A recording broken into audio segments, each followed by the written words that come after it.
বর্তমানে আমাদের বাংলাদেশে চাকরির বয়স ৩৫-এর দাবিতে যে বিক্ষোভ, আন্দোলন, মিছিল, হ্যাঁ, বিভিন্ন ক্যাম্পাসে বিশ্ববিদ্যালয়ের, আমিও সেটার পক্ষেই।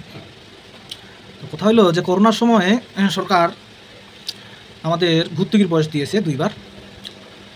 তো এখানে উপকৃত কারা হয়েছিল, সেখানে বয়স নির্ধারণ করে দিয়েছিল যে ২০২০-এর ২৫ মার্চ থেকে যাদের বয়স শেষ হয়ে গেছে, ৩০ বছর মেকআপ হয়ে গেছে, তারা এই সুযোগ সুবিধা পাবে আর কি। তো এরা একবার পাইলো, মানে ওইখান থেকে আর কি শুরু করছে বয়সটা আর কি।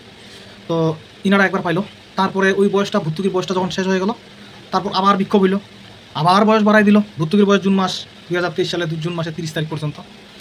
তো এখানে দেখা যাচ্ছে 30% স্টুডেন্ট এখানে লাভবান হয়েছে, কারণ 30% স্টুডেন্টের বয়স করোনাকালীন সময় চলে গেছিল। তো এরা বিভিন্ন সময় বিভিন্নভাবে বিক্ষোভ কিংবা আন্দোলন করছিল, কিন্তু এটার ফলাফলও পেয়েছিল। কিন্তু এই যে যিনারা এই ডিসিশনটা নিয়েছিল কর্তৃপক্ষ, বয়সের ভর্তুকি কিংবা বয়স বৃদ্ধির, তো তারা যদি সার্বিক চিন্তা ভাবনা করে বয়সটা সেইভাবে বৃদ্ধি করত, কিংবা হ্যাঁ, যে অটো পাস যেখান থেকে করা হয়েছে, তার পরবর্তী ধাপ যেই স্টুডেন্টগুলো ছিল, যে ইয়ার ছিল, সেই ইয়ার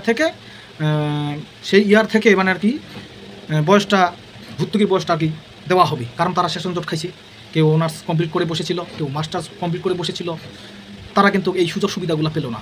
তো দেখা গেল যে জুন মাসের 30 তারিখ কিছু স্টুডেন্ট বলতে 70% স্টুডেন্টের জেনুইনভাবে বয়সটা শেষ হয়েছে, অর্থাৎ সে করোনার কোনো ভর্তুকির বয়স পেল না। সে করোনার সময় উপকৃত হওয়ার কথা, কিন্তু তাদের যারা এই করোনার সময়টা মানে বয়সটা ছিল সেইটুক সময়, তাদেরই কিন্তু এই বয়সটা পাওয়ার উপযুক্ত ছিল আর কি। কারণ তাদের জেনুইনভাবে জুন মাসের 30 তারিখে বয়সটা শেষ হলো, কারণ করোনার ঝামেলাটা এদের বয়সটাইতেই নষ্ট হয়েছে আর কি, এদের বয়সটা করোনার সময়টাই নষ্ট হয়েছে। তো আমি এখানে মনে করি যে ওই কর্তৃপক্ষ যেই ভর্তুকি বয়সগুলো দিয়েছিল বারবার, সেগুলা ওই 30% স্টুডেন্টের জন্য ভালো হয়েছে, বাদ বাকি 70% স্টুডেন্টের জন্য বর্তমান যে বিবেচনা দেখা যাচ্ছে যে এখন বিক্ষোভ কিন্তু বেশি, আগে বিক্ষোভ কম ছিল, এখন বিক্ষোভকারীর সংখ্যা বেশি।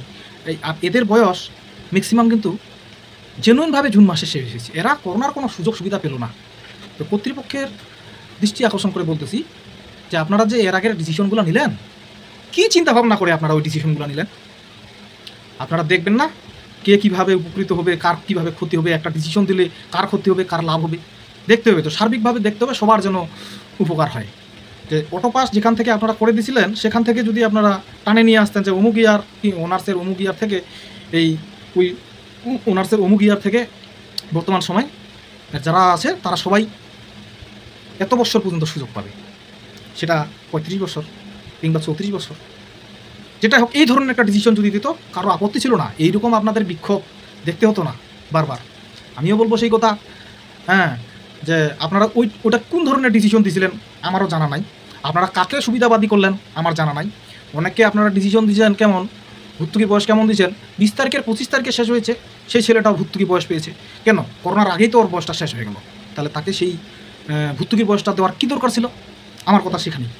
তো কারণবশত কী হলো যে ভর্তুকির বয়স দিয়ে রানিং যারা স্টুডেন্ট ছিল, যে আর এই জুন মাস পর্যন্ত তাদের বয়স আছে, তাদের সাথে ওই পুরাতন লেভেলের স্টুডেন্টের যুক্ত হয়ে গেলো। যত অ্যাপ্লিকেশন আছে, যত ধরনের অ্যাপ্লিকেশন আছে, 3 গুণ স্টুডেন্ট অ্যাপ্লিকেশন মানে করতে পারতেছে আর কি। অথচ দেখেন, যারা জেনুইনভাবে মানে 2020 সালের 25-এর পর আর কি জেনুইনভাবে অ্যাপ্লিকেশনগুলো করতে পারতো যে কয়েকটা স্টুডেন্ট, সেখানে 3 গুণ স্টুডেন্ট বৃদ্ধি পায় নিল। ওদেরকে বয়সটা ভর্তুকি দেওয়া আপনাদের ঠিক হয় নাই, আমার ব্যক্তিগত মতামত। আপনারা ভেবেচিন্তে দেখতে পারেন আসলে ঠিক হয়েছিল কি হয়েছিল না। আপনাদের উদ্দেশ্যে আমি বলি, মানে সরকারের উদ্দেশ্যে বলবো, মাননীয় প্রধানমন্ত্রী, যে আমাদের যে বিক্ষোভগুলো চলতেছে বর্তমান রানিং বিভিন্ন ক্যাম্পাসে, তো আমাদের যদি 35 বছরটা করে দেন সেই মতনভাবেই, যে অটো পাসের পর যেই ইয়ারগুলো ছিল ভার্সিটিতে, বা ভার্সিটিতে দেবো, অটো পাসের পরের ধাপটা থেকে শুরু করেন, তাদের সবার ওই 35 করে দেওয়া হোক, এটা আমার একান্তই দাবি, কিংবা সবার পক্ষ থেকে এটা আমাদের দাবি। নমস্কার।